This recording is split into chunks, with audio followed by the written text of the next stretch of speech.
Please welcome Gabe Florenz. Check that, make sure it's working. Hey, check. Awesome. Sound okay? First off, Gabe, tell us a little bit about Pioneerworks. So Pioneerworks is a cultural center that we built in Red Hook, Brooklyn. It works across the arts and sciences to build community and activate ideas. We have many different ways in which that's activated. We have a residency program that works across arts, music, and technology. We have a public programming space where we do lectures, we do supper clubs, we do community lunches, we do panel discussions, we do huge exhibitions, we do music performances. Really kind of like to stretch things into not being limited in terms of what we program. We also do publishing, so we disseminate ideas through publishing books, publishing records that are often made in the space with the community that we support there. And also we got into the online space recently, so we do online content and things like that. We like to say, like, every time I describe Pioneerworks, it's kind of, it changes in our head, and we're always trying to trap it into like, what's your statement, what's your mission statement? And I think for us, it's kind of like people are like, well, you do everything, and it's less about doing everything and more just about not being limited in terms of the possibilities of what we can do. Not being scared to fail in certain areas where you're not experts in. And also just being principled about, we believe that culture needs to be as accessible as possible. I think the baseline is to be free. So 85% of everything we do is free, but that's kind of the lowest bar, I think. So beyond that is, how do you really activate your communities around you, work with local partners? We're generalists.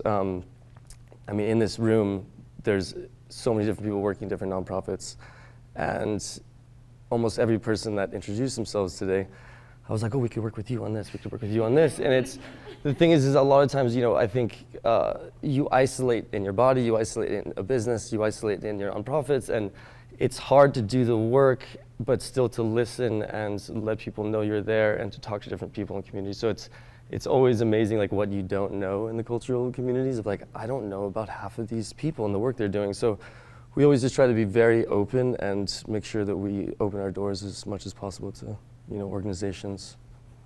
Awesome. And like our other creators, I'm sure the pandemic presented some, incredible challenges for you and Pioneerworks, and I'm curious how you coped with those unprecedented challenges.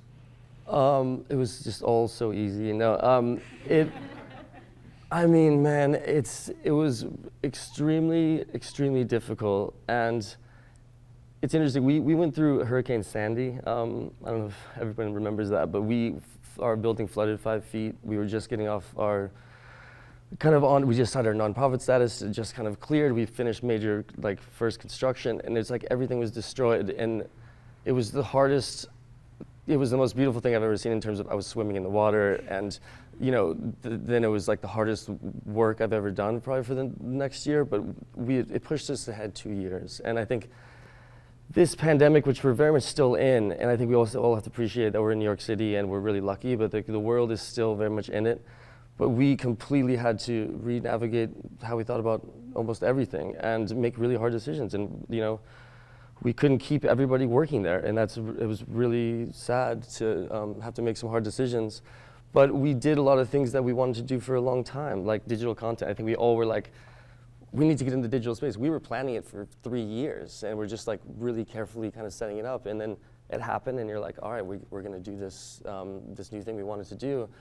And I think that the idea of coping, of how do you keep people also inside of the institution sane? How do you keep connected when you're when you're used to this kind of the privilege of being together? I think the privilege of you can just bump into someone and an idea comes, and on Zoom in this kind of very difficult space to communicate, to think of creative problem solving, and we're not so good at logistics and planning and these things that you have to be really methodical about. And so it was really difficult emotionally. It was difficult financially, truly.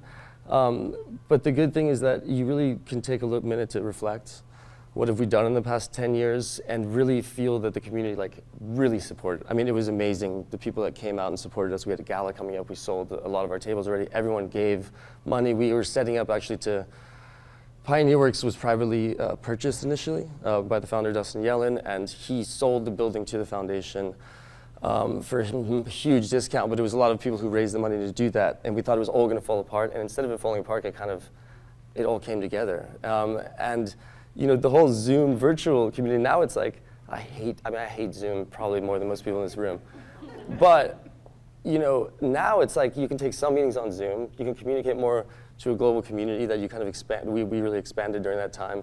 And so now life is more fluid, you know, all of these things, technology is just a platform. So to go between analog and technology in this more fluid way, like we really learned a whole lot. You know, we did like certain things.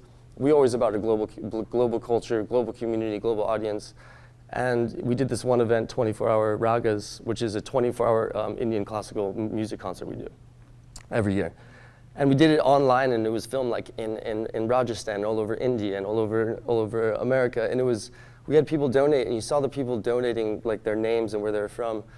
And there were names all over the world, and it was just like a beautiful 24-hour moment. And it was the first time where I was like, I'm gonna miss this if we go back to the real world where it's analog, you know? So there's those beautiful moments that happen out of it. But we survived, and we're surviving, and it's like, really, when you feel that the work you've done comes back to you. And so I think we're all really grateful that we're still standing and standing stronger, I think, than we were. Yeah, I mean, that's beautiful. And you mentioned a couple things that I'd love to dig into a little bit more. You talked a little bit about the collective power, your community supporting one another. You also mentioned, you know, that self-reflection, and I'm curious if you can give kind of some specific examples of what came out of that reflection, like what things were reassessed. Well, when the pandemic happened specifically, we were like, what are we good for? First of all, like how can we serve the community? And I think you have to think locally first. I mean, the first thing we did was provide tech support for some of kind of like local schools, local nonprofits, which we worked with for a long time. And also we were like, there was a food, you know, situation. There was a lack of food. There was a lack of accessibility to it, information about it. And so we decided to work with our local partners and restaurants that we work with, and we hired local restaurants and chefs to make food, and we'd pay them, and then we'd give free lunches and distribute about, I think, 200 a week to the community, and then provide tech support. Like we helped them do kind of a virtual prom at the local school. And there's just a lot of ways we're like, okay, this is ways that make sense in the community.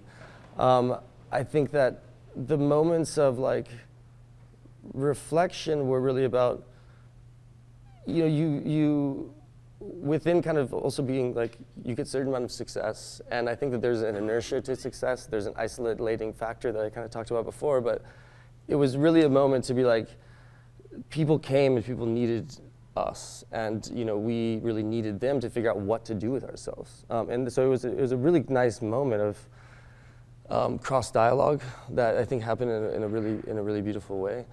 Yeah. Awesome. I have one last question for you, and it's if you had to give one piece of advice to the other nonprofits in the room today, what would that be? I think to kind of come back to, I think have fun is really important as well.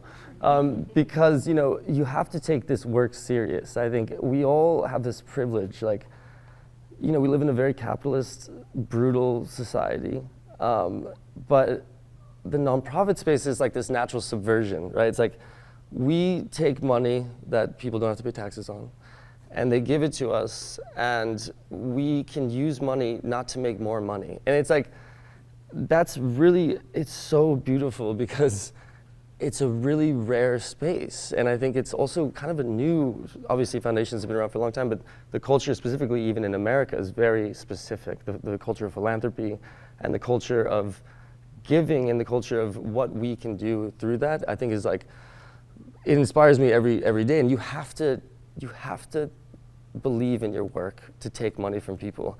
And I mean, I think for us, it's like you have to know that you're doing good with the money.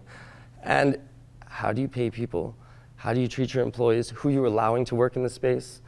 Internships you should question. We don't do them really unless they're like, you know, for underserved people or through college programs. You really just be conscious and make sure you're not doing things for the sake of them. I think the pandemic was that moment of like, why are we doing all of this stuff? And we're having these events all the time. We're filming everything. Are we doing anything with the content?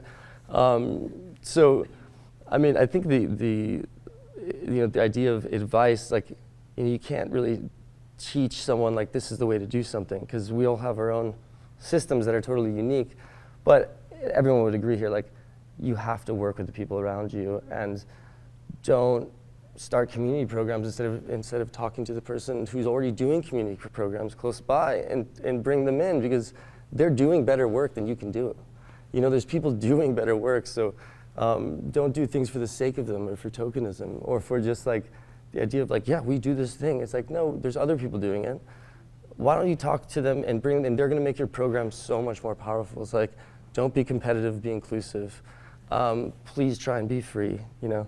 I think there's a shift of the idea of accessibility in cultural institutions that is really sad sometimes, you know, and like, there's reasons for them, but I would question those reasons. I think, you know, don't mimic, and try and listen and learn, and be, you know, be fresh, and follow the trends of society. Like, society is telling us what's wrong and what to do about it, and I think we can all like listen and actually do something about it, instead of just like being successful and, oh, we're so cool. So yeah. I love that, Gabe. Thank you so much.